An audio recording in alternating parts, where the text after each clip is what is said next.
Hey everybody, Gary Serra here with Gary Serra and Associates with your August monthly market update. I hope you guys had a great summer. We had a fantastic summer. We were in Portugal and had an amazing time. If you haven't been, please check it out. It's a beautiful country and the weather was amazing, and the food and the culture and the beaches, and go on and on. But now that we're back from vacation and back at work, we've got the numbers for August to show you and to see what's going on. So let's take a look. So for the month of August, we see that we are continuously seeing a shift in the market. Number of home sales have dropped to 1,929, which is a 6.8 decrease from July of this year and a 36.6% decrease from August of last year. Now, typically going from July to August, we usually see a slowdown in the market because a lot of people like us go on vacation. So that's pretty common. I think, but part of it is indicative of a shifting market, however. Let's take a look at listings. With current listings, we also have seen some more minor changes. In the month of August, we actually saw listings decrease by 11,824, which is a 2.6 decrease from July at 12,137. Again, typical because a lot of people go on vacation, so you kind of see that happen in a market where the month of August is a little bit slower in general. Compared to last year, we see a 34.3% increase in listings, again indicative of our current market conditions. So with a shifting market, obviously it's always important to talk about what market we're in. Are we in a seller's market, a buyer's market, a balanced market? And I always like to review that with you guys just to show you exactly what the definitions are. A seller's market is anything over 20% of sales to active ratio. Balanced market is 12 to 20% sales to active ratio. And a buyer's market is anything under 12% of sales to active ratio. So let's look at the numbers for August and compare them to all three categories of the market. If we look at August with condos, for August it was 26.6%. For July it was 27.3%, so we are seeing a trend down, very slight. Townhomes in August were 19.4%, and in July they were 20.2%. Again, a very modest decrease. Part of it because of seasonal and part of it because of market. And then detached homes in August were 9.2% for August, and in July they were 9.9%. So we clearly see a pattern. And then finally, lastly, if we look at combined, in August it was 16.3%, and for July it was 17.1%. So we are seeing a trend of the market slowing down. Some of it is seasonal because of the weather, but most of it is market conditions. So benchmark price in Metro Vancouver, current benchmark price is $1,083,400. And that represents a 4.1 increase from August of 2017. And a 1.9 decrease from July of 2018.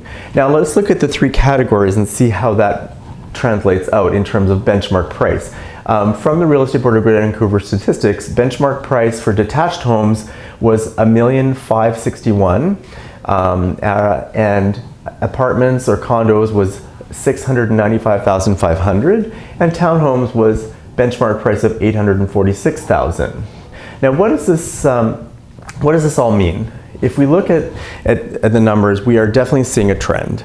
Where this goes, we won't know specifically. No one has a crystal ball. But certainly, historically, what we've seen is when a market starts to shift and when we start to see a new cycle come into the market, it's not something that usually comes and goes right away. It's something that comes in slowly and kind of creates the new normal, as we call it, and then eventually, and then that cycle could take years to kind of cycle out again. And if we look back in the cycle of what we've been in, which was a very strong seller's market, that market was almost 10 years. So a very long cycle. The typical real estate cycle is about 7 years. So we've gone a very extra long time on a very, very strong market. So it's just a matter of time when things have to naturally cycle and ebb and flow. What does this mean for you guys? I mean, it's a great time to move up in the market. If you are looking to either get out of a condo or townhome and into a house, it's a fantastic time, because the best time, although people don't know this usually, and people usually follow others in terms of buying or selling, in terms of what's happening and following the sheep, so to speak, or the herd, is it's actually best to move up in a market in a down market, because you always do better on the purchase side. So for example, if we take a property that you're selling for $1 million and the market corrects by 10%, well, that means your property has decreased by $100,000. But if you're looking to move up in the market and go into a property that's $2 million, that property has gone down $200,000 with a 10% market decrease. So you're actually making $100,000 because of the market change. And so a lot of people don't understand that or think about that, but that's something we're telling all of our clients now is it's a fantastic time to move up in the market. If you're thinking of selling, timing is everything.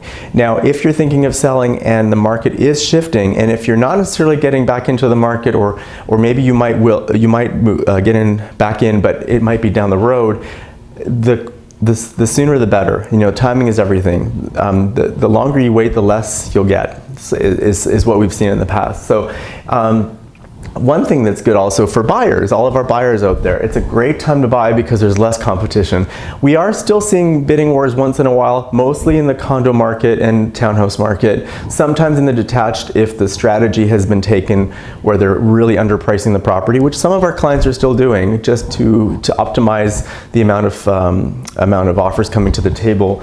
But overall, there's less competition for buyers. So, we just represented a buyer recently on a beautiful townhouse literally down the street that we got over $100,000 off the asking price. Listed at 1.198, we got it for $1,050,000 with subjects in place, so they had time to do due diligence, review strata documents, have home inspection and everything, and got a fantastic price. So definitely better opportunities for buyers.